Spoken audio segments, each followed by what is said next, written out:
So I'm answering because you asked me. I don't claim to have any idea of what I'm talking about. So the defense is doing what the defense is supposed to do in the Idaho case. They're pressure testing the state's evidence. And not just the evidence, but how the evidence was collected. Sites like Ancestry.com and 23andMe, you have to get a court order. That means a search warrant. Not a big deal. Some cops would rather lose a digit than have to draw up a search warrant. But if you're a major case detective, it's just part of the day-to-day. Now, GED Match and Family Tree DNA are both public source sites. Anybody can look at them.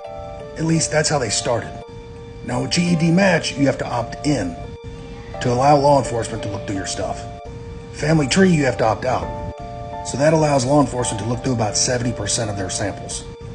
In my experience with the FBI, they're very policy procedure driven. And if they're the ones ultimately supervising this case, I think there's zero chance they mess this up. And I don't know, but I think they have a lot of input. And you could really see that in the beginning of the case when they had all kinds of stories out there. And then it went from very little to nothing. And that's the FBI. And I think the initial statements were actually accurate. We got our guy, there's nobody else. Now what if it's the state police running the show? Most state police agencies are pretty squared away. To be really proficient in anything, you have to have training and get in reps. I don't know how many times they do these kind of cases.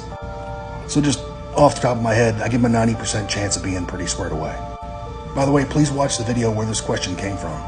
He's given solid legal takes on what's happening in the courtroom.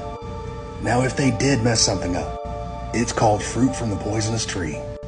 So if you violated the law or violated someone's rights or messed up something on the search warrant or did something unethical or against policy, they can throw out that evidence and everything that came from that evidence. So the defense is testing the foundation and trying to find the weakness to bring the whole thing down. Now, do I think that'll happen? No. But you don't know what you don't know. Like in the OJ case, the evidence guy drove around with evidence in his car for like 4 days before submitting it to property. That's a huge chain of custody problem. And that's where a good defense attorney turns chicken shit into chicken salad.